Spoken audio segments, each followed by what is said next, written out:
Hello दोस्तों, I hope आप सब लोग अच्छे होंगे। आज हम बात करेंगे ऑन आलस और कैसे ये हमारी सबसे बड़ी ताकत बन सकती है। आज ना हम आलस को देखने का जो अपना पुराना नजरिया है उसे पूरी तरह बदलने वाले हैं। हाँ, बिल्कुल। और अब ये बदलना बहुत ज़रूरी भी है। राइट। क्योंकि अक्सर हम देखते हैं कि हम लगातार खुद को कोसते ही रहते हैं।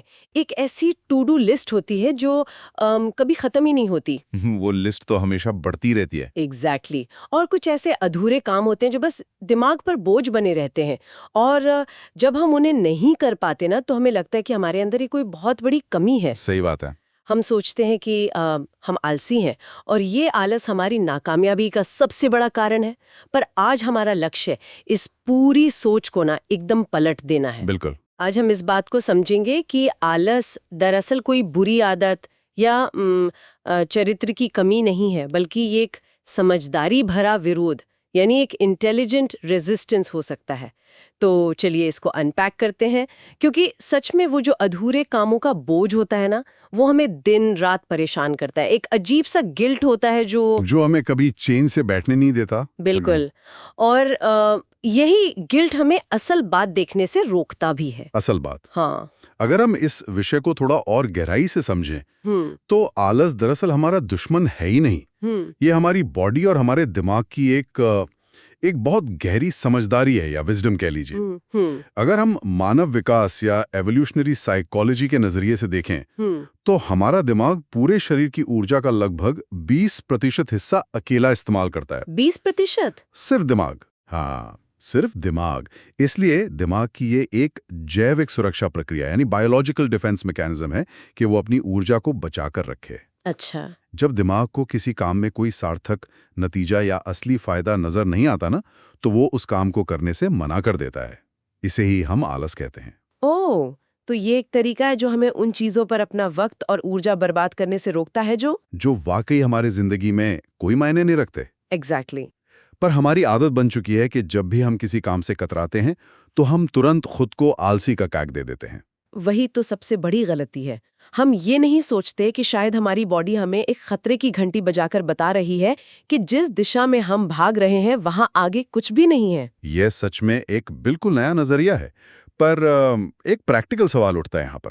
हाँ, पूछिए। अगर हम इस इंटेलिजेंट रेजिस्टेंस की बात सुनकर आलस करने लगे तो हमारा काम कैसे चलेगा? कॉर्पोरेट दुनिया में तो लगातार भागना पड़ता है। अगर आलस दिखाएंगे तो शायद नौकरी ही चली जाए। हमें तो यही सिखाया गया है कि अगर कोई काम नहीं हो रहा तो और जोर लगाओ।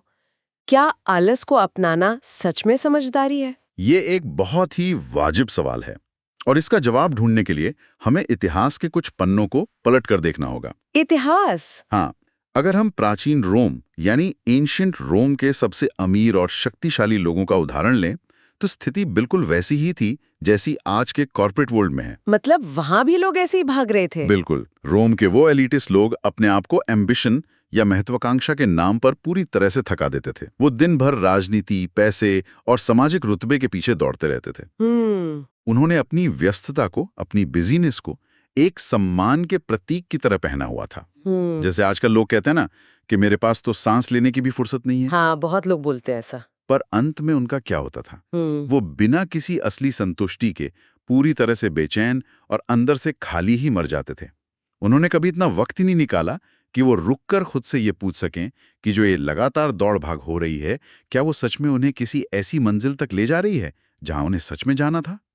सुनने में तो ऐसा लग रहा है जैसे हम किसी ऐसी ट्रेडमिल पर दौड़ रहे हैं जिसका कोई स्विच ऑफ बटन ही नहीं है। सही पकड़ा आपने। और आज के दौर से इसको जोड़ें तो हम भी तो बिल्कुल यही कर रहे हैं। हम बिना सोचे समझे बस भागे जा रहे हैं। हमने सिर्फ लगातार चलते रहने को ही तरक्की मान लिया है। हमें लगता है कि अगर हम अके हुए नहीं है, अगर हम स्ट्रेस्ड नहीं है, तो इसका अर्थ ये हुआ कि हम जिंदगी में पीछे छूट रहे हैं। ये एक ऐसी रेस बन गई है जिसमें रेस का मकसद किसी को नहीं पता, बस सबको तेज दौड़ना है। एग्जैक्टली। यही सबसे बड़ी समस्या है। लेकिन यहाँ एक बहुत जरूरी सफाई देना चाहूंगा मैं, ताकि कोई गलतफहमी ना हो। हाँ, बताइए। यहाँ हम पूरी तरह से जिम्मेदारियों से भागने की बात नहीं कर रहे हैं।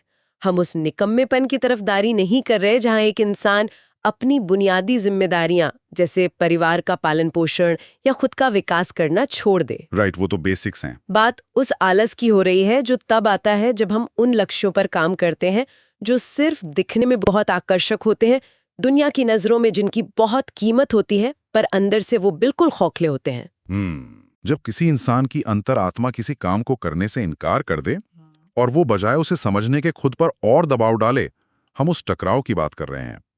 ये विरोध तब होता है जब हम उन पैमानों पर खुद को कसने की कोशिश करते हैं जो हमारे अपने हैं ही नहीं, बल्कि समाज द्वारा थोपे गए हैं। यहाँ पर चीजें सच में बहुत इंटरेस्टिंग हो जाते हैं, क्योंकि बचपन से हमें सिखाया गया है कि अगर आप किसी काम में आलस दिखा रहे हैं तो ये आपके अंदर एक बहुत बड़ी चारित्र्य की कमी है। बिल्कुल। जैसे अगर किसी को पढ़ाई करने में आलस आ रहा है या उस ऑफिस की ऐसी रिपोर्ट बनाने में आलस आ रहा है जिसे शायद कोई पढ़ने भी नहीं वाला, तो उसको तुरंत सुनने को मिलता है कि तुम में डिसिप्लिन की कमी है। हमें कभी ये सिखाया ही नहीं गया कि उस आलस के पीछे कोई गहरा मैसेज भी हो सकता है। और इसके पीछे एक बहुत बड़ा सिस्टम काम करता है जिसे हम प्रोडक्टिविटी कल्चर कह सकते हैं। अच्छा, ये जो कल्चर है ये हमें व्यस्त रखने के लिए बनाया गया है, अंदर से संतुष्ट रखने के लिए नहीं। इसे इस तरह डिजाइन किया गया है कि हमें हर वक्त अपनी कमियों का एहसास हो। ओ, तभी हम हमेशा इनएडिक्वेट फील करते हैं। सही कहा। हमें लगता रहे कि हमने काफी नहीं किया है, इसलिए हमें और ज्यादा सॉल्यूशंस, एप्स और टेक्निक्स अपनानी चाहिए। इस कल्चर ने हमें यह सिखा दिया है कि थकावट और मेहनत ही सब कुछ है। अगर कोई काम मुश्किल नहीं लग रहा, उसमें संघर्ष नहीं है, तो लोग सोचते हैं कि वो काम महत्वपूर्ण नहीं है। ये कल्चर हमें थकावट को एक मेडल की तरह पहनने पर मजबूर करता है। मैं एक पॉइंट पर थोड़ा डिसएग्री करना चाहूंगी यहाँ पर। बोलिए। क्या कभी-कभी हमें ऐसी चीजें नहीं करनी पड़ती जो हमें बिल्कुल पसंद नहीं है, लेकिन लंबे समय में वो हमारे लिए अच्छी होती हैं, जैसे एक्सरसाइज करना या बचत करना? उसमें भी तो आलस आता है, तो क्या हम वहां भी आलस को सही मान लें? ये तो फिर एक बहाना बन जाएगा हर मुश्किल चीज से बचने का। ये बहुत ही सटीक मुद्दा उठाया आपने। हमें आलस के दो रूपों के बीच अंतर समझना होगा। दो रूप? हाँ, एक होता है वो आलस जो हमारे डर या आराम तलाबी की वजह से आता है, जैसे सुबह उठकर एक्सरसाइज ना करना। पर दूसरा होता है वो इंटेलिजेंट रेजिस्टेंस, जिसके बारे में हम बात कर रहे हैं। ओके। ये तब आता है जब हम एक ऐसी आवाज को दबा रहे होते हैं जो कह रही होती है कि ये रास्ता तुम्हारा नहीं है। इसे पहचानने का सबसे अच्छा तरीका ये है कि हम देखें हमारी थकान किस तरह की है। थकान किस तरह की है मतलब? अगर काम पूरा करने के बाद एक शांति और संतुष्टि मिलती है तो वो सही काम था। पर अगर काम पूरा करने के बाद भी सिर्फ खालीपन और आगे आने वाले अगले काम का डर लगता है, तो वहां आलस एक सिग्नल था। अच्छा, अब बात समझ आ रही है। तो बेसिकली प्रोडक्टिविटी कल्चर हमें उस खालीपन को छुपाने के लिए नए नए हैक्स देता है। बिल्कुल। इस कल्चर ने हमें इतना कंडीशन कर दिया है कि हम आर्टिफिशियली खुद को पुश करते हैं। जैसे लोग पोमोडोरो टेक्निक का इस्तेमाल करते हैं। हाँ, वो 25 मिनट वाला टाइमर। एग्जैक्टली। 25 मिनट का टाइमर लगाकर खुद को जबरदस्ती काम पर बिठाया जाता है और फिर 5 मिनट का ब्रेक। अब सोचिए, अगर कोई काम सच में हमारे दिल के इतने करीब होता, तो क्या उसको करने के लिए हमें किसी घड़ी के टाइमर की जरूरत पड़ती? बिल्कुल नहीं पड़ती। इसी वजह से एक बहुत बड़ा सवाल उठता है जिसके बारे में सोचने की जरूरत है। जो गोल्स आज हमने सेट किए हैं, क्या वो वाकई हमारे अपने हैं? हम जिन चीजों को पाने के लिए दिन रात एक कर रहे हैं, क्या वो हमारी अंतरात्मा की आवाज है या फिर किसी और के दबाव की वजह से है? हाँ, सोसाइटी के प्रेशर और दूसरों से तुलना करने की वजह से हमने उन्हें अपना लिया है। सोचिए, अगर हमें देखने वाला कोई ना हो, अगर कोई ऐसी चीज ना हो जिससे हमारी सक्सेस नापी जा सके, अगर कोई तालियां ना मिलने वाली हो, तो क्या तब भी हम वो सब गोल्स चेस करेंगे जिनके पीछे हम आज भाग रहे हैं? ये सवाल तो सच में एक वेकअप कॉल है। आधी जिंदगी ऐसी ही चीजों के पीछे निकल जाती है जिनका असलियत में हमारी खुशी से कोई लेना देना नहीं होता। सही बात है। और फिर जब उन कामों को करने का वक्त आता है तो ऑब्वियसली बॉडी और दिमाग आलस दिखाएंगे। दिमाग खुद बोलेगा कि भाई साहब, ये तो हमारा लक्ष्य था ही नहीं, फिर इसमें इतनी एनर्जी क्यों बर्बाद करें। और इसी के विपरीत एक बहुत गहरी इंसाइटी मिलती है कि जब कोई काम हमारी असली वैल्यू से, हमारे सच्चे मकसद से जुड़ा होता है, तो आलस खुद ब खुद गायब हो जाता है। वहां किसी मोटिवेशन ट्रिक की जरूरत नहीं पड़ती, किसी पोमोडोरो टेक्निक की जरूरत नहीं पड़ती। बिल्कुल। जब काम हमारे अंदर से आवाज बनकर निकलता है तो हम नेचुरली उस तरफ बढ़ते हैं, किसी को धक्का नहीं मारना पड़ता।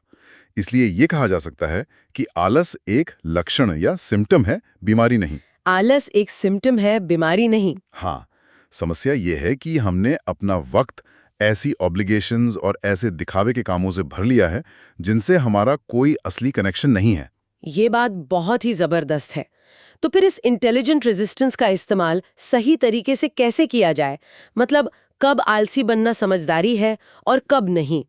इसे किसी और उदाहरण से समझ सकते हैं क्या? इसका सबसे बेहतरीन उदाहरण हमें एक महान दार्शनिक एपिक्टेटस की जिंदगी से मिलता है। एपिक्टेटस। हाँ, एपिक्टेटस प्राचीन रोम में एक गुलाम थे। उनके पास अपने मालिक के लिए हर उस काम में आलसी बनने का पूरा कारण था जो उनके अपने मकसद से जुड़ा नहीं था। ओके। उनका मालिक चाहता था कि वो उसके दिए हुए कामों को बहुत लगन से करें, ताकि मालिक का समाज में दर्जा बढ़े और उसके एडमिनिस्ट्रेटिव काम पूरे होते रहें। एपिक्टेटस चाहते तो मालिक को खुश करने के लिए दिन रात मेहनत कर सकते थे, ताकि उन्हें घर में थोड़ी बेहतर सुविधाएं मिल सकें। नॉर्मल लोग तो यही करते। पर उन्होंने महसूस किया कि ये सारी मेहनत ऐसी चीजों पर बर्बाद हो रही है जिनका उनकी अपनी जिंदगी के आखिरी मकसद से कोई वास्ता नहीं है। उनका अपना असली मकसद था अपने दिमाग को विकसित करना, फिलॉसफी को पढ़ना और आगे चलकर दूसरों को सिखाना।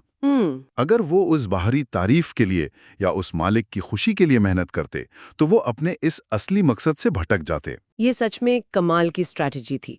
अगर हम इसको आज के दौर की एक ऑफिस एम्प्लॉय से जोड़ें, तो ये बिल्कुल वैसा ही है जहां एक इंसान अपने बॉस को खुश करने के लिए उन बेकार की मीटिंग्स और लंबी रिपोर्ट्स में अपना पूरा दम लगा देता है। जबकि उसका असली सपना कुछ और होता है। एग्जैक्टली शायद रात में आकर एक नया बिजनेस शुरू करने का या कोई नई कोडिंग स्किल सीखने का होता है।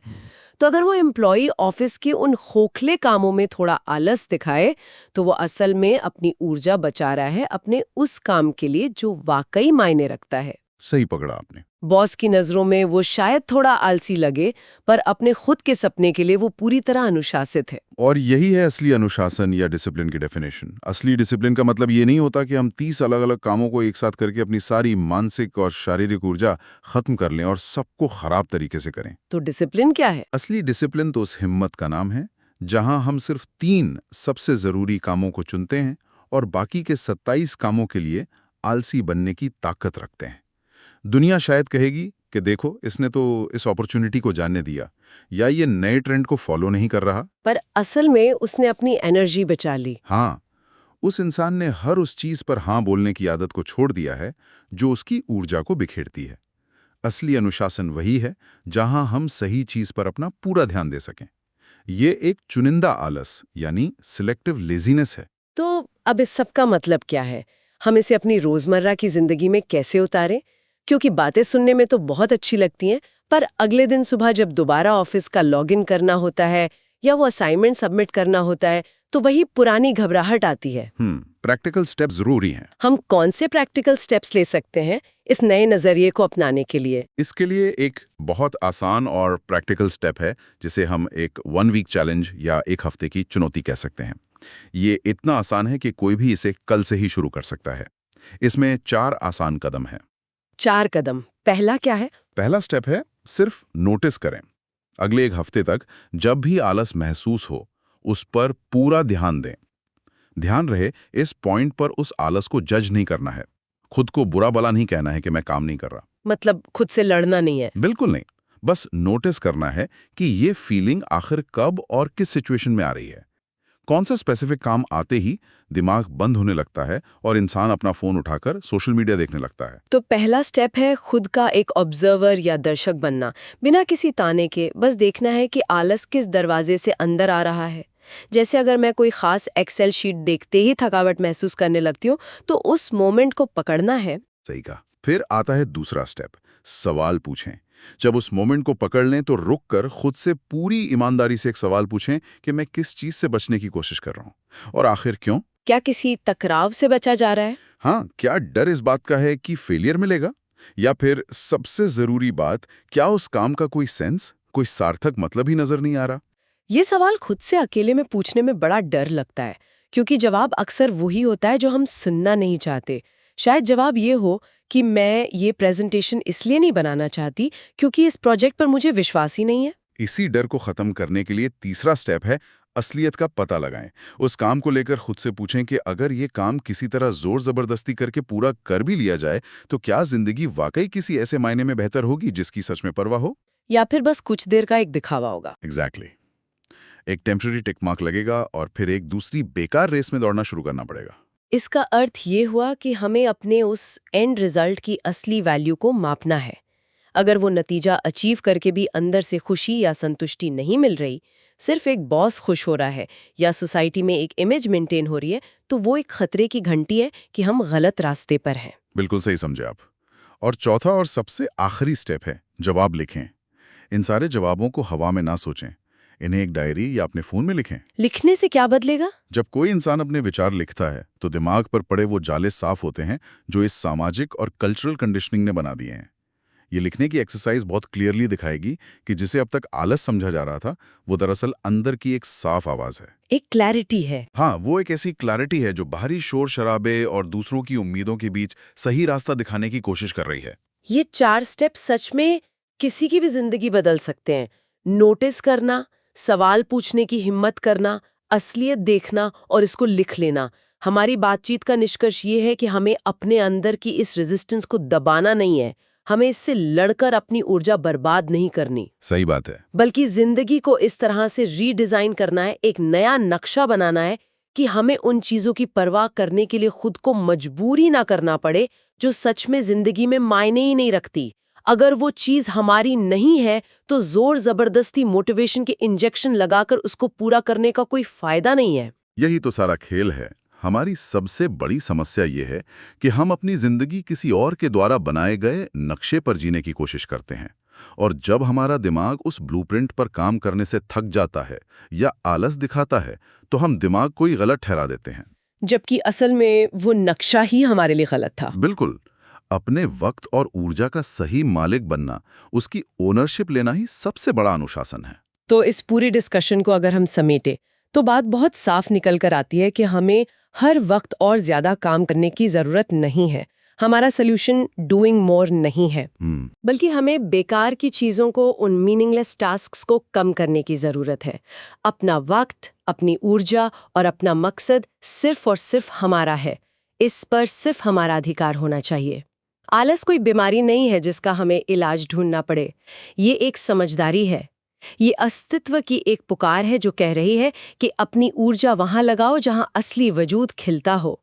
आलस हमें बचा रहा है एक ऐसी जिंदगी जीने से जिसमें सिर्फ दिखावा हो। आज की इस पूरी चर्चा का निचोड़ आपने बहुत ही खूबसूरती से पेश किया है। और जाने से पहले, ये सब बातें सुनने के बाद एक जरूरी सवाल उठता है जिसके बारे में सोचना चाहिए। बोलिए। अगर आज हम उन सभी कामों को पूरी तरह से करना छोड़ दें जिनके बारे में हम सबसे ज्यादा आलसी महसूस करते हैं, तो उस बची हुई खाली जगह में हमारी जिंदगी में अचानक से कौन सा नया और अनजान रास्ता खुल सकता है जिसके बारे में हमने कभी सपने में भी नहीं सोचा था।